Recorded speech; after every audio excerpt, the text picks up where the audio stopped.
से अपने daily life से कनेक्ट करें तो भी ये बहुत इंपॉर्टेंट टॉपिक है, ये जानना चाहिए, ठीक है ना।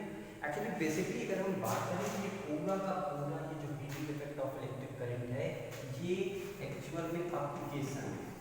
ये क्या है? एप्लीकेशन, ठीक है। ये जो इलेक्ट्रिसिटी हमने पढ़ा हुआ है उस इलेक्ट्रिसिटी का एक एप्लीकेशन है जो हमारे डेली लाइफ में बहुत ज़्यादा यूज़ किया जाता है, ठीक है। आपने बल्ब देखा होगा, प्रेस देखा होगा, फ्यूज देखा होगा, प्रेस देखा होगा, हीटर देखा होगा, और भी बहुत सारे अप्लायंसेस हैं जो कि इलेक्ट्रिसिटी से यूज़ किए जाते हैं और उनसे हम हीट जनरेट करते हैं, ठीक है। प्रेस भी हम हीट जनरेट करते हैं, फ्यूज भी इसी कॉन्सेप्ट पे काम करता है। कैसे काम करता है उसका स्ट्रक्चर इस चैप्टर में पढ़ेंगे, उसकी स्ट्रक्चर वर्किंग सारी चीज़ें इस चैप्टर में पढ़ेंगे, ठीक है। तो heating effect of electric current है क्या? नाम से ही एकदम सीधा सीधा सा क्लियर है। हीटिंग इफेक्ट दैट मीन्स, देखो इलेक्ट्रिक करंट, दो वर्ड है इसमें। तो इलेक्ट्रिक करंट के कारण जो हीट जनरेट हो रही है उसी को हम बोलते हैं heating effect of electric current. अगर हम इसके डेफिनेशन पे जाएं तो क्या है definition? When an electric current passes through a conductor like a high resistance wire. ये वर्ड बहुत इंपॉर्टेंट है इसमें, हाई रेजिस्टेंस, अभी इसके बारे में हम बात करेंगे। High resistance wire, the conductor becomes hot after some time and produce heat. जब किसी कंडक्टर से, इसका मतलब क्या है कि जब किसी कंडक्टर के थ्रू, जैसे ये कंडक्टर अगर हम मान लें और इस कंडक्टर के थ्रू हम करंट पास कराएं तो कुछ समय के बाद आफ्टर सम टाइम ये कंडक्टर हॉट हो जाएगा, गर्म हो जाएगा। हम कहेंगे इसी को heating effect of electric current. Electric current flow करने के कारण इस कंडक्टर के थ्रू इसमें क्या जनरेट हो गई है? हीट जनरेट हो गई है। इसी को हम heating effect of electric current कहते हैं। ये तो डेफिनेशन है, सिंपली डेफिनेशन है। अब हम इस चीज को समझने को चलते हैं कि ऐसा हो क्यों रहा है। क्लियर? हीटिंग इफेक्ट या हीट क्यों जनरेट हो रही है कंडक्टर के कारण, उसको देखते हैं। तो आप सबको पहले से भी पता है, हम लोगों ने एक टर्म के बारे में पढ़ा था जिसका नाम था फ्री चार्ज। सभी ने पढ़ा है? अच्छा हाँ, इसको एक चीज और ध्यान रखिएगा, हीटिंग इफेक्ट को सबसे पहले जूल्स ने बताया था और ये बताया था 1840 में। 1840 में फर्स्ट टाइम जूल ने इसको इंट्रोड्यूस किया था। वो मैथमेटिकली इसको प्रूव किए थे कि किस तरीके से कितनी हीट जनरेट होगी, सारा कुछ उसी को जूल्स लॉ ऑफ हीटिंग के नाम से भी जाना जाता है, ठीक है। अभी हम उसको भी देखते हैं कि कैसे इन्होंने ये रिजल्ट पाया, ठीक है। देखिए सपोज एक कंडक्टर है, ये कंडक्टर को हम इस तरीके से बना रहे हैं और इस कंडक्टर को हमने एक सिंपल बैटरी से ज्वाइन कर दिया, ठीक है। बहुत ज़्यादा कॉम्प्लिकेटेड सर्किट नहीं बना रहे, एकदम सिंपली एक स्ट्रक्चर देख रहे हैं। हम सबको पता है ये प्लस है, ये माइनस है, माइनस से प्लस की ओर फ्री चार्ज इलेक्ट्रॉन जो है, फ्री इलेक्ट्रॉन्स वो मूव करते हैं। ये माइनस है तो इधर माइनस है, ये माइनस है तो इधर माइनस, ये प्लस है तो इधर प्लस। माइनस से प्लस की ओर इलेक्ट्रॉन्स मूव करेंगे, ओके। बहुत ही आराम से ये मूव करेंगे, कोई दिक्कत नहीं है। होता क्या है, खूब ध्यान से समझिए। बैटरी में चार्ज स्टोर रहता है, क्लियर। जैसे ही हम इसको सर्किट से कनेक्ट करते हैं उन चार्ज के पास अपनी कुछ काइनेटिक एनर्जी होती है, हाई काइनेटिक एनर्जी होती है, बहुत तेजी से मूव करते हैं और वो इस वायर के थ्रू ऐसे मूव करता हुआ इस कंडक्टर में आया। जैसे ही इस कंडक्टर में आएगा, जैसे ही इसमें एक इलेक्ट्रॉन आया, इन हुआ, वैसे ही एक इलेक्ट्रॉन इधर से निकल जाएगा, ठीक है। प्रोसेस तो ऐसा होगा, लेकिन इस चीज को समझने के लिए हम इसको मानते हैं कि ये इलेक्ट्रॉन यहाँ से यहाँ तक ऐसे चलता हुआ आ रहा है, ओके। हमको पता है कि जब ये इलेक्ट्रॉन आएंगे कंडक्टर के पास समस्या क्या है, इसके पास नंबर ऑफ फ्री इलेक्ट्रॉन है, नंबर ऑफ फ्री इलेक्ट्रॉन है। और नंबर ऑफ फ्री इलेक्ट्रॉन का मतलब ये होता है कि बहुत सारे इलेक्ट्रॉन है, ठीक है। तो बहुत सारे इलेक्ट्रॉन है, जब ये इलेक्ट्रॉन एक दूसरे के साथ आगे बढ़ेंगे तो यहाँ भी प्रेजेंट है, क्योंकि कंडक्टर है तो कंडक्टर में हर जगह पे क्या होंगे, इलेक्ट्रॉन्स प्रेजेंट होंगे। तो जब ये इलेक्ट्रॉन मूव करेंगे तो इन इलेक्ट्रॉनों के बीच में क्या होगा, कोलोजन होगा। इन इलेक्ट्रॉनों के बीच में क्या होगा, कोलोजन। क्यों? काइनेटिक एनर्जी है प्लस ये जैसे ही आगे बढ़ेगा, यहाँ पे पहले से ही कोई इलेक्ट्रॉन रहेगा, तो जैसे ही आगे बढ़ेगा तो इलेक्ट्रॉनों के बीच में क्या होगा, कोलोजन होगा। कोलोजन होने के कारण क्या होता है उसको समझिए। जैसे ये दो बॉडी है, एक बॉडी ये मूव कर रही है, बहुत ही हाई काइनेटिक एनर्जी से मूव करते हुए आई, टकराई और टकरा के यहीं पे रुक गई इसी के ऊपर। ये यहाँ पे आई, ऐसे टकराई, टकरा के रुक गई। इसका मतलब क्या है, इसकी पूरी काइनेटिक एनर्जी यहाँ पे आके जीरो हो गई। और यहाँ पे इसके पास काइनेटिक एनर्जी थी, यहाँ पे टकराने के बाद ये क्या हो गई, यहीं पे रुक गई। इस दीवार से टकराने के बाद ये क्या हो गई, रुक गई। यहाँ पे इसकी काइनेटिक एनर्जी कितनी हो गई, जीरो हो गई। काइनेटिक एनर्जी जीरो हो गई, इसका मतलब क्या है कि इसकी एनर्जी लॉस हो गई। इसकी एनर्जी क्या हो गई, लॉस हो गई। और according to law of conservation of energy हमने पढ़ा है कि energy neither be created not be destroyed, it can only change one form to another form. ये क्या होता है, ये एक फॉर्म से दूसरे फॉर्म में केवल कन्वर्ट हो सकता है, ये नष्ट नहीं हो सकता है। तो जाहिर सी बात है काइनेटिक एनर्जी किसी दूसरे फॉर्म में कन्वर्ट हो गई होगी, एनर्जी की किसी दूसरे फॉर्म में, जीरो तो हो ही नहीं सकती। हालांकि काइनेटिक एनर्जी यहाँ पे जीरो हो गया क्योंकि ये रुक गई, बॉडी के पास वेलोसिटी नहीं है तो काइनेटिक एनर्जी नहीं है। तो जब ये रुक जाएगी, अगर आप इसको देखेंगे तो ये बॉडी हीट कर जाएगी और उस समय पर इसकी पूरी काइनेटिक एनर्जी कन्वर्ट किसमें हो चुकी है, हीट में। वही प्रोसेस यहाँ होता है। जब ये इलेक्ट्रॉन एक दूसरे के साथ कोलोजन करते हैं, टकराते हैं, तो इन इलेक्ट्रॉनों के पास जो काइनेटिक एनर्जी होती है, उनकी ये काइनेटिक एनर्जी हीट एनर्जी में लगातार कन्वर्ट होने लगती है। और देखते देखते समय के साथ, टाइम के बीतते बीतते, विद रिस्पेक्ट टू टाइम, इनकी जो काइनेटिक एनर्जी है वो लगातार हीट में कन्वर्ट होने लगेगी। तो हीट में कन्वर्ट होने का मेन कॉन्सेप्ट जो है वो यही है कि इलेक्ट्रॉनों, ये जो फ्री इलेक्ट्रॉन्स हैं, इनके बीच में जितना ज़्यादा कोलोजन होगा उतना ही ज़्यादा कंडक्टर में हीट जनरेट होगा। क्लियर? तो ये रीजन है कि क्यों किसी कंडक्टर में जब करंट फ्लो करती है तो उसमें हीट जनरेट हो जाती है। क्लियर? तो इसको ध्यान से दिमाग में रखना है। अच्छा, ये जो कोलोजन हो रहा है ये एक्चुअल में क्या है, इन इलेक्ट्रॉनों के फ्लो करने का अपोजिट कर रहा है, एक तरीके से कहें तो वो सभी फैक्टर जो चार्जेस को फ्लो करने का अपोज करे, चार्जेस को कंडक्टर के थ्रू फ्लो करने का क्या करते हैं, अपोज करते हैं, उन्हीं को तो हम क्या बोलते हैं, रेजिस्टेंस। क्या बोलते हैं, रेजिस्टेंस। ठीक, तो अभी एक वर्ड मैंने अंडरलाइन किया था जिसमें लिखा था हाईली रेजिस्टिव वायर या हाईली रेजिस्टिव कंडक्टर। क्लियर? तो उसका मतलब यही है ये कि जब ये इलेक्ट्रॉन एक दूसरे से बहुत ज्यादा कोलाइड करेंगे तो वो क्या होगा, हीट जनरेट होगा। हमें पता है कि जितना ज्यादा कोलोजन होगा इसका मतलब उतना मुश्किल से इलेक्ट्रॉन फ्लो करेगा एक यूनिट से दूसरे यूनिट तक। इसका मतलब इस कंडक्टर का रेजिस्टेंस ज्यादा है। क्लियर? तो ऐसा कंडक्टर जिसके पास रेजिस्टेंस बहुत ज्यादा है, इसका मतलब क्या है, वो बहुत ज्यादा कोलोजन ऑफर कर रहा है। इलेक्ट्रॉनों के बीच में वहां पे जो कोलोजन हो रहा है वो बहुत ज्यादा हो रहा है, यानी उसका रेजिस्टेंस बहुत ज्यादा है। तो इतनी कहानी बताने के बजाय अगर हम सीधा सीधा ये बोले कि उस कंडक्टर का रेजिस्टेंस बहुत ज्यादा है, इसके कारण से उसमें हीट जनरेट हो रही है। क्लियर? क्योंकि जब रेजिस्टेंस पढ़े थे तो हमने वहां पे बताया था कि रेजिस्टेंस क्या है, यही रुकावटें ही तो रेजिस्टेंस है उस इलेक्ट्रॉन के लिए, उस करंट के लिए। क्लियर? तो ये आपको ध्यान में रखना है। तो जब हम कंडक्टर की बात करेंगे तो कंडक्टर में ये आपको ध्यान देना है कि हीट जनरेट होगा, ये डिपेंड करेगा उस कंडक्टर का कितना रेजिस्टेंस है। कितना ज्यादा रेजिस्टेंस है उतना ज्यादा हीट उसमें जनरेट होगा। सपोज अगर हम दो एग्जांपल लें, एक हम सिल्वर लेते हैं, सबको पता है सिल्वर सबसे अच्छा कंडक्टर होता है, ठीक है। दूसरा हम आयरन ले लें। क्लियर? ये दो कंडक्टर लिया है, अब दोनों से सेम करंट पास कराएं, दोनों से सेम करंट को पास कराएं तो सिल्वर में हमें पता है इसमें हीट जो जनरेट होगी वो कम होगी एज कंपेयर टू आयरन, यानी heat produce in the iron will be higher than silver. Clear? ये ज्यादा होगा, जाहिर सी बात है ज्यादा होगा। क्यों? क्योंकि आयरन की जो रेजिस्टिविटी है वो सिल्वर से क्या है, ज्यादा है, सिल्वर की रेजिस्टिविटी कम है। क्लियर? तो ये याद रखना है, जितना रेजिस्टिव मटेरियल होगा उतना ही ज्यादा हीट जनरेट होगा।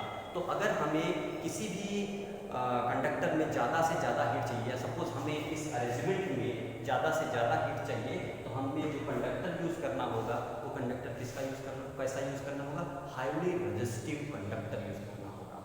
अब खूब ध्यान से देखिए, यहाँ पे क्वेश्चन होता है कि चलो भाई हम हाईली रेजिस्टिव कंडक्टर यूज़ कर रहे हैं, इससे अच्छा इंसुलेटर यूज कर लें। एकदम सीधी सी बात है। आप कह रहे हैं कि रेजिस्टेंस ज़्यादा हो, ऐसा मटेरियल यूज कीजिए जिसकी रेजिस्टिविटी बहुत ज़्यादा हो, इंसुलेटर यूज कर लो। इंसुलेटर यूज कर लोगे तो उसकी रेजिस्टिविटी सबसे ज़्यादा है, बहुत ज़्यादा है, ठीक है। तो चलो हम एक इंसुलेटर ही ले लेते हैं, तो ध्यान से समझिए। देखिए हमने इस बार अरेंजमेंट बनाया और उस अरेंजमेंट में ये इंसुलेटर ले लिया और इसको हमने बैटरी से कनेक्ट कर दिया, एक इंसुलेटिंग मटेरियल कोई ले लिया। आपको ध्यान से समझो, हम दो वर्ड यूज किए थे, एक हाईली रेजिस्टिव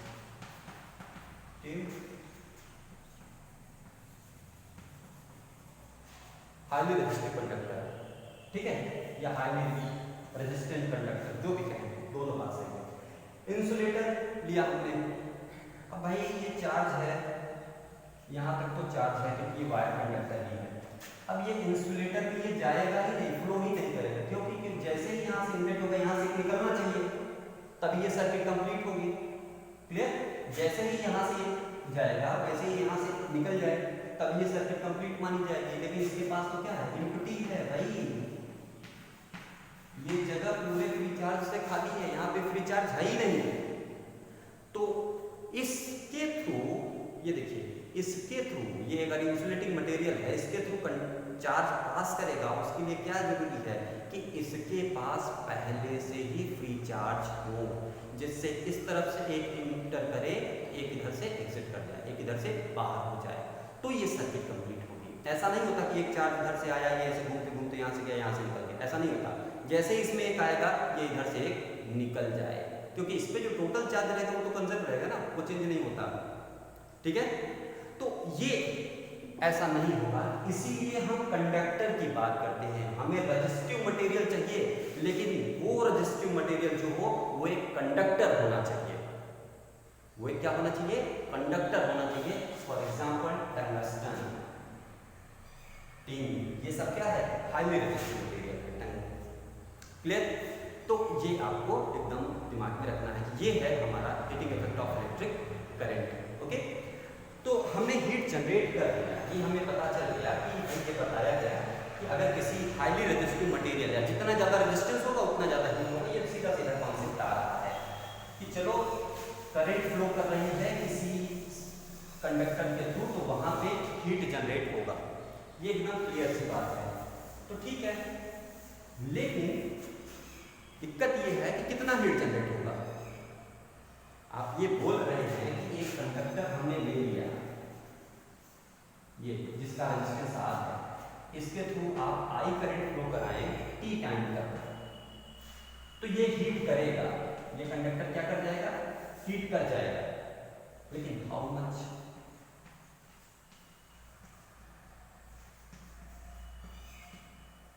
कितना हीट जनरेट होगा, ये हमको नहीं पता है।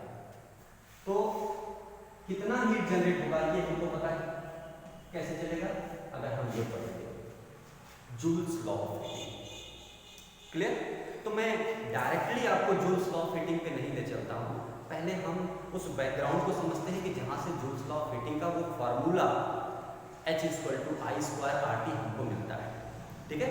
तो सबसे पहले हम उसके बैकग्राउंड को ऐसे समझते हुए चलेंगे, एंड एट द एंड जब हम वो फार्मूला पा जाएंगे तो हम इस जूल्स लॉ ऑफ हीटिंग का स्टेटमेंट जो है हम उसके बारे में देखेंगे, उसको पढ़ेंगे।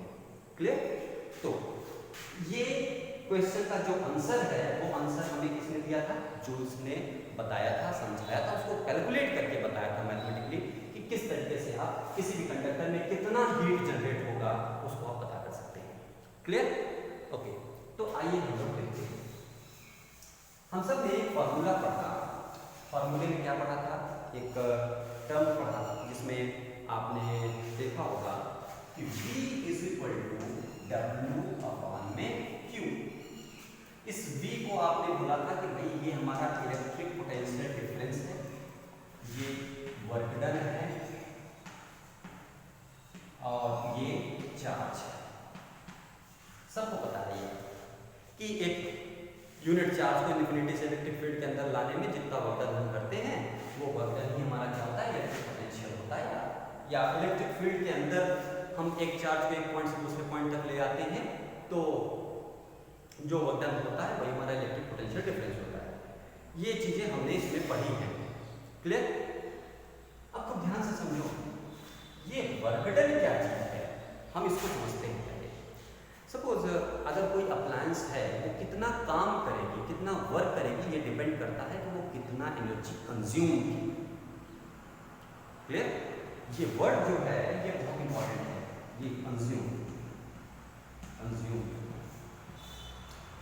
तो कोई भी अप्लायंस कितना ज्यादा वर्क, ध्यान समझना इस चीज में, प्रैक्टिकली हम यही समझते हैं, अगर हम थ्योरेटिकली देखें तो हम यही समझेंगे कि हम जितना, जैसे सपोज बाइक चला रहे हैं तो बाइक में जितना फ्यूल हम दे रहे हैं, अगर 1 लीटर फ्यूल दे रहे हैं तो 1 लीटर में हम एक आइडियल मान के चल रहे हैं कि 1 लीटर में 100 किलोमीटर जाना चाहिए।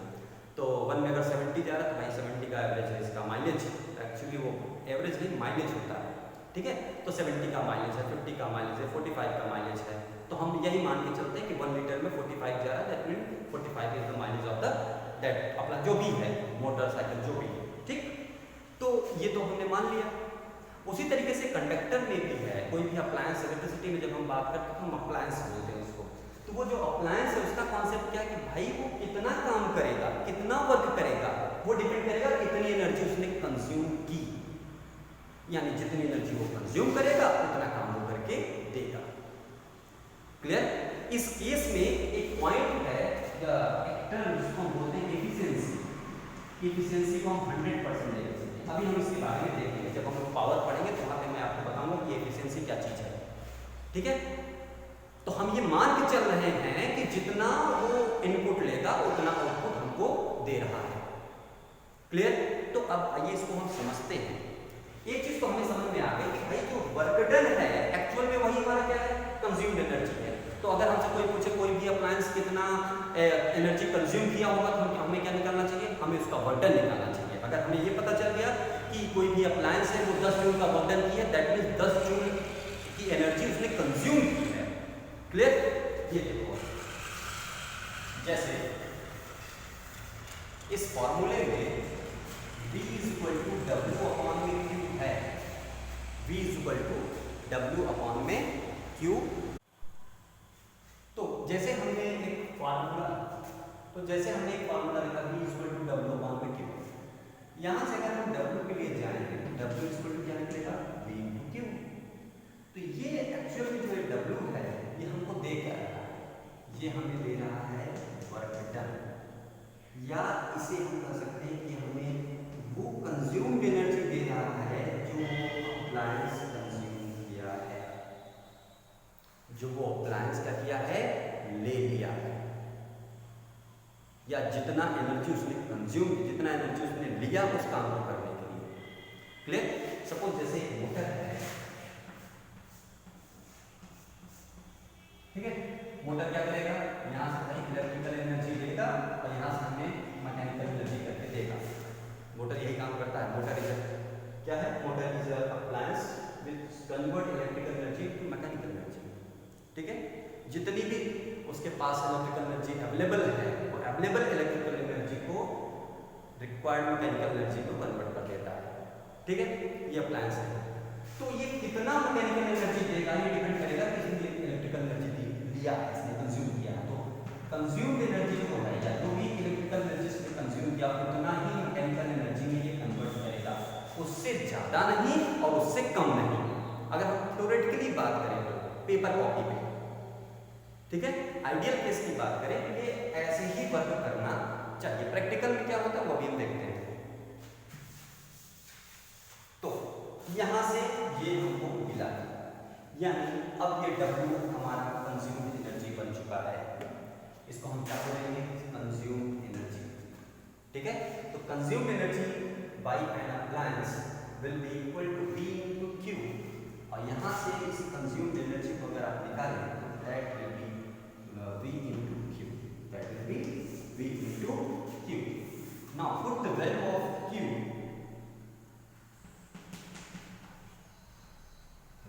ये कुछ इस तरीके से हो जाएगा।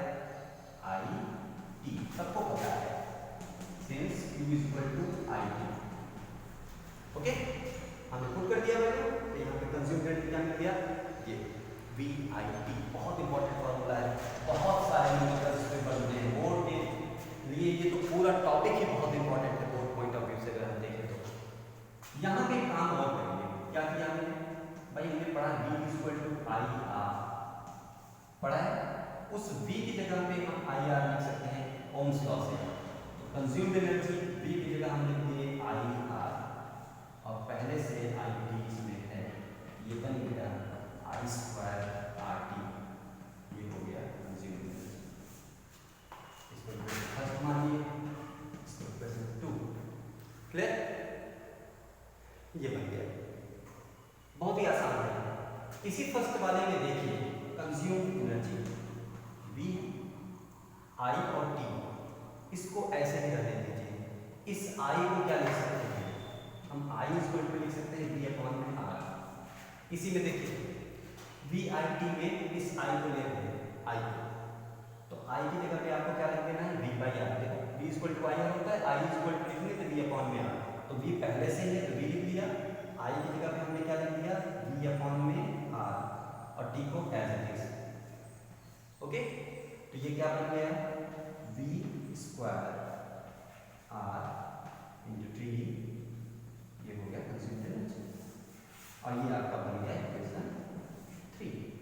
तो इन तीनों इक्वेशन को अगर एक साथ कंबाइन करके हम लिखें तो हम लिख सकते हैं कंज्यूम्ड एनर्जी = VIT। हम लिख सकते हैं इसको I²RT, हम इसको लिख सकते हैं V²T/R। आप ध्यान से देखो, ये सभी के सभी किसमें आएंगे, जूल में, किसमें आएंगे जूल में, इसकी यूनिट क्या रहेगी जूल में, ठीक है। तो जो ये कंज्यूम्ड एनर्जी निकला है, ये हमें मिल गया ये formula VIT I²RT V²R × T। Okay, आपको ध्यान से देखो, हमने एक बात की अभी कि कोई कितना जितना कंज्यूम करेगा उतना ही वर्क करेगा, ये क्लियर सी चीज है, क्लियर, आपको ध्यान से समझो। Work is a form of energy, class 9th में हम लोगों ने पढ़ा है कि वर्क क्या है, एनर्जी का ही एक फॉर्म है, क्लियर। इसका मतलब अगर कोई अप्लायंस इतनी एनर्जी कंज्यूम कर रहा है तो वो कुछ काम करेगा, वो काम किसके बराबर होगा, इतने के ही बराबर होगा।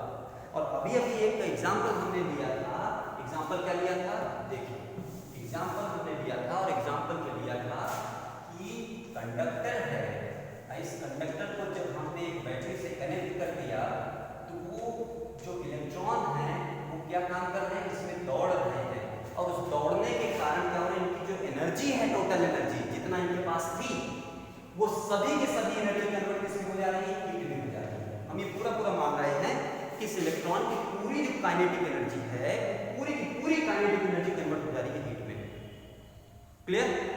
इसका मतलब इस इलेक्ट्रॉन के पास जितनी एनर्जी थी, जितनी इसने कंज्यूम कहीं से भी की होगी, जितनी एनर्जी थी इसके पास, वो सभी के सभी एनर्जी कन्वर्ट हो जा रही है वर्क डन में, क्लियर। इसका मतलब ये है, ये काम क्या किया, ये पूरा कन्वर्ट हो गया हीट में। इसका मतलब heat produce in this conductor will be equal to the consumed energy by the electrons. Electron के पास जितना, या इलेक्ट्रॉन ने जितना एनर्जी कंज्यूम किया होगा, या इलेक्ट्रॉन के पास जितनी एनर्जी होगी उतनी ही तो वो वर्क डन या उस हीट में कन्वर्ट हो रही है, क्लियर। तो यहां से एक कॉन्सेप्ट समझ में ये आया, ये जितना एनर्जी कंज्यूम किया है उतना ही ये किसमें कन्वर्ट करेगा, हीट में कन्वर्ट करेगा, उतना ही किसमें किया होगा, हीट में कन्वर्ट किया होगा। तो यहां से हम एक फॉर्मूला पाएंगे, ये इस कंज्यूम एनर्जी को हम हीट के टर्म में लिख सकते हैं, और वो हीट के टर्म में लिख के हो जाएगा VIT I²RT। ये सभी फॉर्मूले जो हमको मिले हैं, इन सभी को हम हीट के बराबर ही लिख सकते हैं, और ये यूनिट क्या रहेगी, जूल, यूनिट क्या रहेगी, जूल, क्लियर। तो यहां से हमको एक फॉर्मूला मिल गया, फॉर्मूला क्या था, वो ये कि H = VIT। V यहाँ पे क्या है, इलेक्ट्रिक पोटेंशियल डिफरेंस है अक्रॉस द कंडक्टर। I क्या है, current flowing through the conductor है। और T क्या है, T है time of flowing current, current कितनी देर फ्लो किया कंडक्टर से। क्लियर? तो ये हमको पता चल गया कि कितनी हीट जनरेट हुई, उस हीट का अमाउंट हमको मिल गया। और वो अमाउंट हमें किसमें मिला, जूल में। लेकिन जो हीट होती है उसको हम मेजर करते हैं कैलोरी में। इसमें मेजर करते हैं कैलोरी में। तो कैलोरी में कैसे करते हैं, तो ध्यान से देखो, उसमें कुछ नहीं करना है, बहुत छोटा सा काम है हम करते हैं। क्या, ध्यान से देखिए, ये H इज इक्वल टू जो भी है VIT, ऐसे लिख लीजिए, I स्क्वायर RT और ये V स्क्वायर T अपॉन में। ये है, आपको करना ये है कि इन सभी को 4.2 से डिवाइड करना है, 4.2 से। बस ये कैलोरी में चेंज हो गया, क्योंकि 1 जूल है, तो 1 जूल को अगर आपको कैलोरी में चेंज करना है तो इसी 1 जूल को आप कर दीजिए 4.2 से डिवाइड कर दीजिए, तो 1 कैलोरी में चेंज हो जाएगा। तो 1 कैलोरी क्या होता है, 1/4.2 जूल, या 1 जूल इक्वल टू क्या होता है,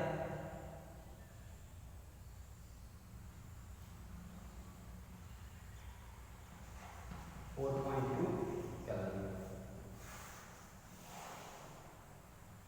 ठीक है, ये वैल्यू जूल में थी, जूल को हमने 4.2 से डिवाइड कर दिया तो कैलोरी में चेंज हो गया। तो 1 कैलोरी जो होगा 1/4.2 जूल है, और 1 जूल इक्वल टू होता है 4.2 कैलोरी। ठीक है, तो इस तरीके से आप ये निकाल सकते हैं। अब हम लोग आते हैं जूल्स के स्टेटमेंट पर। जूल ने यही काम किया था, और इसी काम को करके उन्होंने एक रिलेशन बताया कि हीट का किसके किसके साथ क्या रिलेशन है। तो उन्होंने जो रिलेशन बताया था वो इस वाले फॉर्मूले को बताया था, H is equal to I square RT। ये जो फॉर्मूला है यही स्टेटमेंट उन्होंने सबसे पहले लिया था, और इसी को लेकर के उन्होंने डिफाइन किया था कि किसी भी कंडक्टर में कितना हीट जनरेट होगा करंट के फ्लो करने के कारण। वो ये बताया था, क्या बताया था उन्होंने कि H ये जो है ये डायरेक्टली प्रोपोर्शनल है I स्क्वायर के। ठीक है, कुछ लोग पूछते हैं कि H I के ही I स्क्वायर के प्रोपोर्शनल ही क्यों हुआ, उसका कारण ये डेरिवेशन है, ये जो इसके पहले डेरिवेशन हुआ वहां से मिला है। ठीक है, तो ये ध्यान देना है आपको, H is directly proportional to R और H is directly proportional to T। यानी हीट जो है करंट के स्क्वायर के डायरेक्टली प्रोपोर्शनल है, यानी करंट की वैल्यू बढ़ाएंगे तो हीट की वैल्यू भी बढ़ जाएगी। Heat produce in the conductor जो होगा उसकी भी वैल्यू बढ़ती चली जाएगी। अगर हम रेजिस्टेंस ऑफ द कंडक्टर बढ़ा दे रहे हैं उसी रेशियो में हीट भी चेंज होती चली जाएगी। अगर हम टाइम ऑफ फ्लोइंग करंट बढ़ा देंगे तो जितनी ज़्यादा देर तक करंट, जैसे बल्ब हमने तुरंत लगाया तुरंत निकाल लिया, ठीक है, बल्ब हमने लगाया और लगा के उसको तुरंत निकाल दिया तो वो बिल्कुल हीट नहीं करेगा। लेकिन अगर 1 घंटे बाद हम उस बल्ब को टच करेंगे तो हमें दिक्कत हो जाएगी। क्लियर? तो ये हमको ध्यान में रखना है कि heat produce in the conductor, या जो स्टेटमेंट था जूल्स का वो क्या था कि the heat produce in the conductor will be directly proportional to the square of current flowing through the conductor. पहला स्टेटमेंट। दूसरा, the heat produce in the conductor will be directly proportional to the resistance of the conductor. तीसरा, the heat produce in the conductor will be directly proportional to the time of flowing current. यही तीन के तीनों को मिला करके ये जो फार्मूला हमने पाया वो ये पाया कि हीट जो H है I स्क्वायर RT में क्या होगा, इक्वल होगा। ठीक है, तो ये तरीका है जिससे हम लोग एक्सप्लेन कर सकते हैं heating effect of electric current को, कैलकुलेट भी कर सकते हैं।